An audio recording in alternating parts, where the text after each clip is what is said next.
And when I took this to a conference in 2006, I had about a dozen people come over in my hour and stop and look at it. Generally what happens is people go by and they look at the pictures, they look at the title, and they just keep moving if they're not interested. I had about, I think probably 9 of them were physiotherapists, because they saw the word therapy or therapist. They come in, ask and chat a bit. And as soon as I said I was in sports therapy, they just lost interest and wandered off, because physiotherapists think that sports therapists don't exist.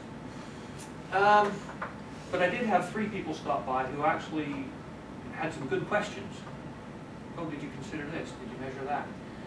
So I made notes of those, came home from the conference, talked to Tim and said, okay, these are questions being asked. If those questions are being asked at the conference, we better make sure when we write the paper that that paper answers those questions. It preempts those questions. Okay? So that's very much what we want the poster session to be for you guys.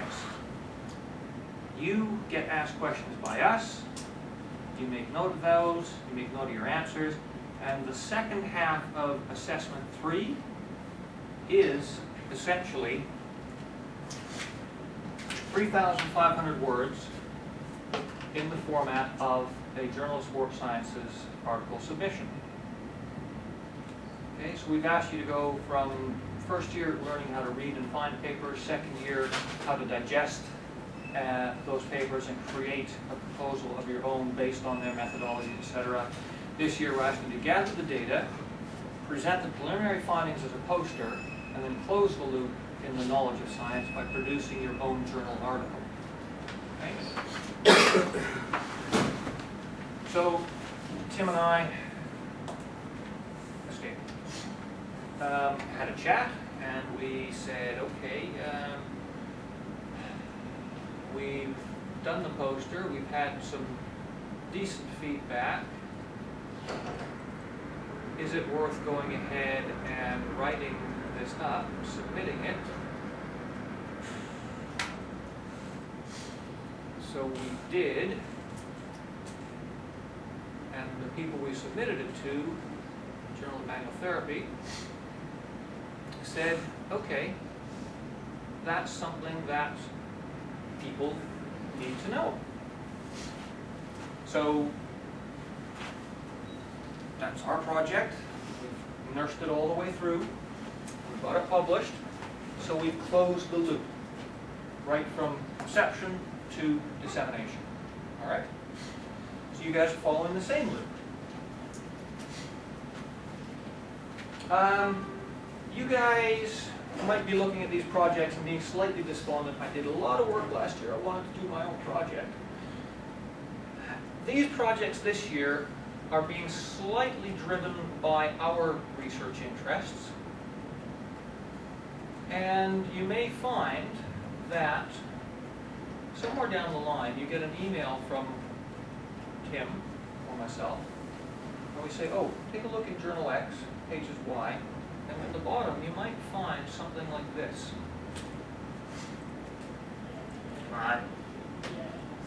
Something like that. Isis, Mark, and Darren were 3 third-year students with excellent client handling skills. I didn't want to be doing the client handling. I wanted to do the data recording. But if I was doing the client handling, because I know the project, I could bias it one way or the other. They just knew that I wanted them to apply intervention X to the best of their abilities. That's all they knew about the project.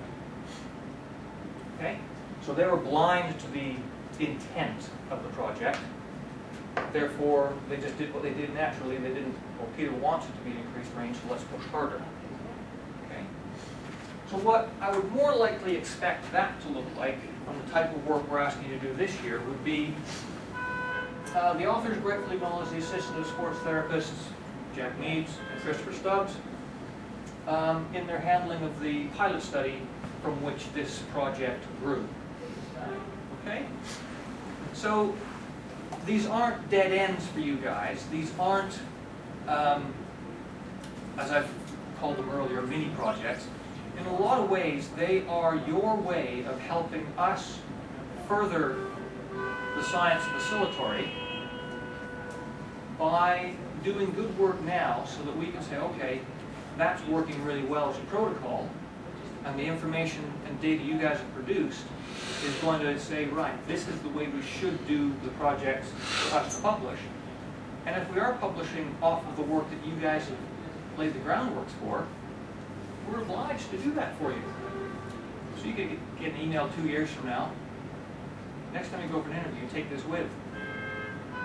So you're a good therapist. Are you? How good? So good that when it came to trying to create literature, our tutors trusted us enough to do the baseline work. Okay? And that's 3 out of, since I've been here, probably 400 students have got their names on a paper. So it is quite a prestige thing for the students to be able to present something like that to future employers. Okay? Does that give you an idea of, yes? When they said those people they won't contribute to the clients, but they don't even know the title, so they'd be expecting results. They didn't even know the title of the project. They just knew.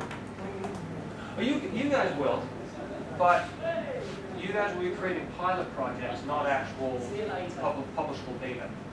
Okay? So when the project, if the project actually occurs after the fact, the students or whoever we have doing the application would be blind at that point. Okay?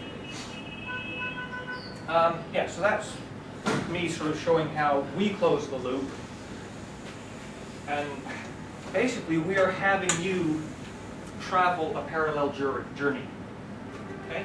Across the 3 years, you've done a parallel journey to what we do when we put this stuff into the journals. And that's kind of the first place where you'll start to see a recognizable output that is literally part of the whole science process.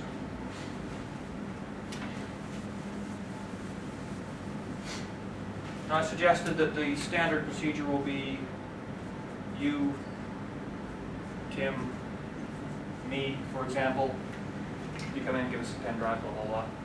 There is another possibility where we might have that structure, but the other 1, 2, 3, 4, 5, 6, 7, 8, 9, 10, 11 of your colleagues sitting in.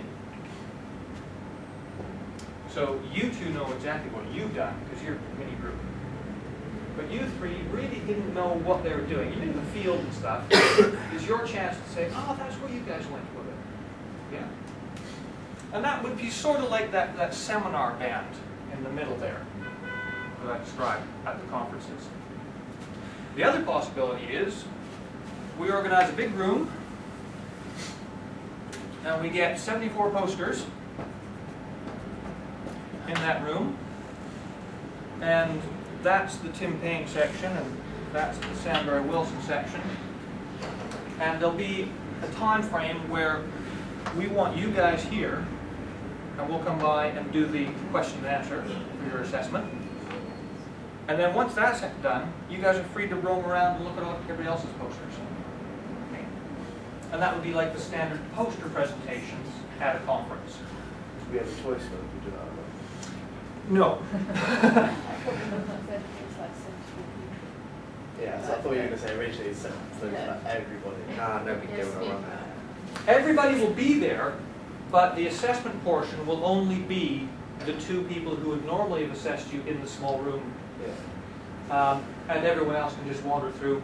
During the assessment process, we'll come back. Don't come to Tim's posters. You can look at everybody else's, but not Tim's. We move to the next section now. Everybody can go look at Tim's as well. But that way you see what everybody else did. Okay?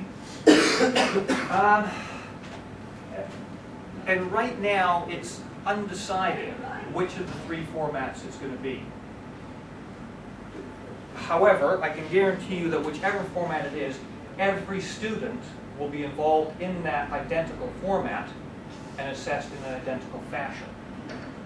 So it won't be Tim's group does the 3-person, Sam's group does the 12-person, and Cheryl and Steve's people do 62 people in a room. Okay? Everybody will do the same assessment.